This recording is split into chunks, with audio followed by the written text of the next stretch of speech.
In the mid-1990s, English football was tough, physical, and fairly traditional. Most teams still relied on old-school diets, rigid tactics, and a run-till-you-drop approach. Then came a quiet Frenchman named Arsène Wenger. You see, my target is to create a good team. You cannot buy success just by buying big names. When he was appointed Arsenal manager in 1996, many fans and pundits alike mocked the decision. Arsene Who, the headlines read? No one could have imagined that this unknown foreigner would go on to reshape not just Arsenal, but the entire English game. He arrived with ideas that were revolutionary for his time. His approach was calm, intelligent, and deeply analytical. And while some doubted him at first, it didn't take long before everyone in English football realized they were witnessing something special.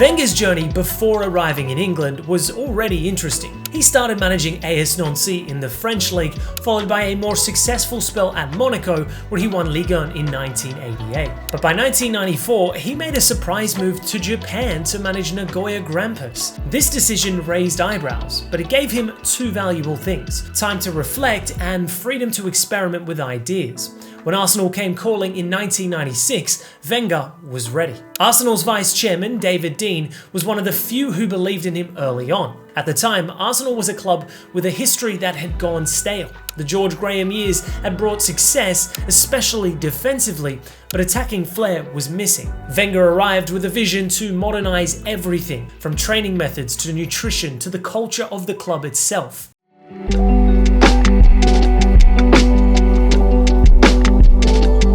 When Wenger arrived in 1996, the idea of diet in English football was almost non-existent.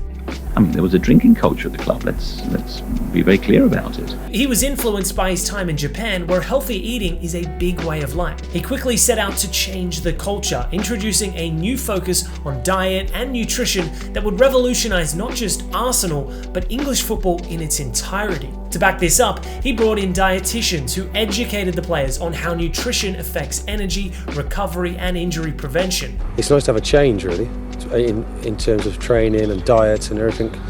It's all very interesting. The changes weren't easy at first, but soon the benefits showed. Arsenal players became fitter, faster, and stronger, especially in the second half of games. Tony Adams, the legendary Arsenal captain, once admitted he thought Wenger's ideas were bizarre, but soon enough their fatigue recovery times improved. The French manager extended several careers by helping players look after themselves better, something that is now standard in modern football, but was considered revolutionary at the time. Nutrition and fitness are now key parts of every top club's success, all thanks to the Frenchman's vision. He also changed how football was played in England.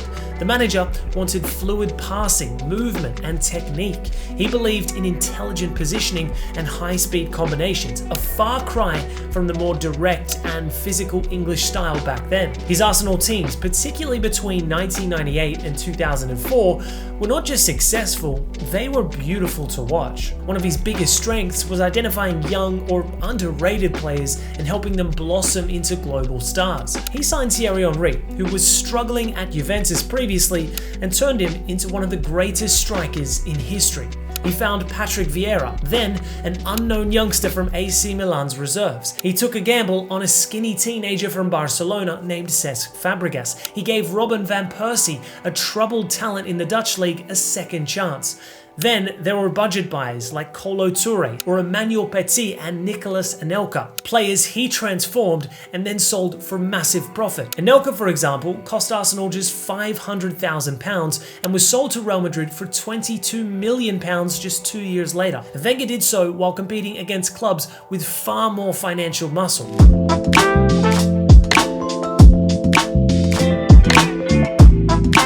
By his second full season in 1997-98, Arsenal won the Premier League and the FA Cup, completing a historic double. It was the first sign that his methods were working and that English football was fundamentally changing. But the crowning jewel of his career came in the 2003-04 season, more popularly remembered as the Invincibles season. Arsenal went the entire Premier League season unbeaten, with 26 wins, 12 draws, and 0 losses, a feat that hadn't been accomplished in modern football and still hasn't been repeated in the Premier League era. The team played breathtaking football, combining power, speed, intelligence and flair. They didn't just win, they consistently entertained viewers. The manager believed football should be art, not merely results, and the Invincibles, well, they were the perfect reflection of his philosophy. After the Invincibles, however, things got a bit more complicated. Arsenal made a bold move. They left their historic Highbury ground and shifted to the brand new Emirates Stadium. It was a decision made to secure the club's long-term future, but it came with a heavy price. Suddenly, Wenger had to operate on a shoestring budget. From 2005 to 2015, despite spending far less than his rivals, Arsenal consistently finished in the top 4 and qualified for the Champions League. Many critics today forget this period when judging his legacy. Yes, Arsenal didn't win the league, but he was working under financial constraints that others simply weren't. And still, he kept the club stable, attractive, and respectable. As we continue the journey through Arsene Wenger's career, it's clear that his impact went far beyond just tactical innovation and the development of individual players.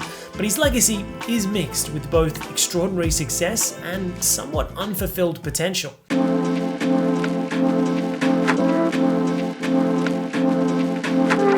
The 2006 move to the Emirates Stadium marked a new chapter in Arsenal's history. The state-of-the-art stadium was intended to provide a strong financial foundation for the club, but the move also coincided with the beginning of a tough period for Wenger. During this time, his managerial qualities were put to the test in ways they hadn't been previously.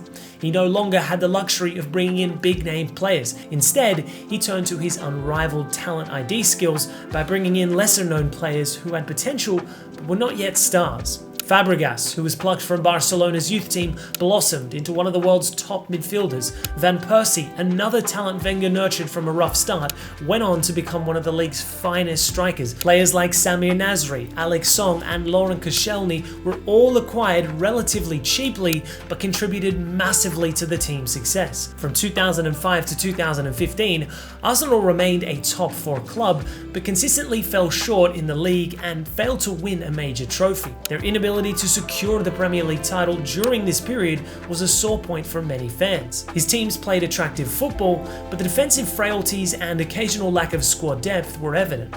Wenger has to go. He should have gone with that first FA Cup we got a few years ago. It's time to go! However, these criticisms often ignored the financial constraints Wenger faced during this time. Manchester City's new era also began, and they were able to invest heavily. In 2014, after a 9-year trophy drought, Wenger finally guided Arsenal to a victory in the FA Cup, beating Hull City in a dramatic final.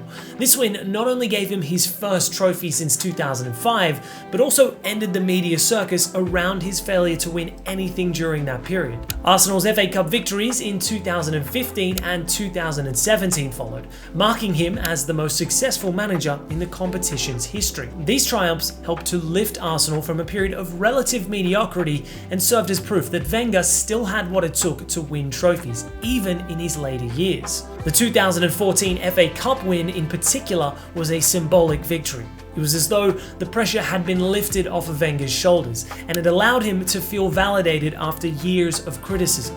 It was also a testament to his ability to rally his team when it mattered most.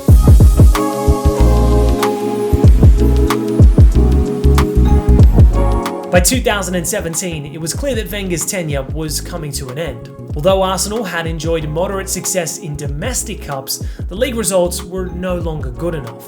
The team's lack of consistency in the Premier League had become a major issue, and despite the manager's persistent loyalty to his philosophy, it was clear that the modern game had passed him by in some ways. The 2017-18 season saw Arsenal struggle both in the league and in Europe. The rise of rival clubs, combined with Wenger's inability to adapt to some of the new tactical trends, led to a sense that his time was up. In April 2018, after much speculation, Arsene Wenger announced that he would be stepping down as Arsenal's manager after 22 years in charge. It was a bittersweet farewell. On the one hand, he'd achieved incredible things during his career. He had revolutionized football in England, turned Arsenal into a world-class club, and developed the game's most thrilling eras. On the other hand, His later years at the club were marked by frustration and a feeling of missed potential. Wenger's legacy will forever be a subject of debate. Some will argue that despite his long list of achievements, he should have done more. However, others will look at his work in a broader context and say that he was ahead of his time. He was a manager who consistently pushed the boundaries of what was possible, not just in terms of footballing philosophy, but in his holistic approach to the game. His commitment to nutrition, his interest in sports science, and his understanding of psychology and player development helped shape the modern game. In the end, Wenger was more than just a football manager. He was a revolutionary figure whose contributions to football go far beyond the silverware he won. He was exceptional, even if his career didn't always end in the manner many had hoped. But what do you think? Was Wenger's time at Arsenal a triumph or a failure? The debate will continue, but one thing's for sure, his place in football history is firmly cemented.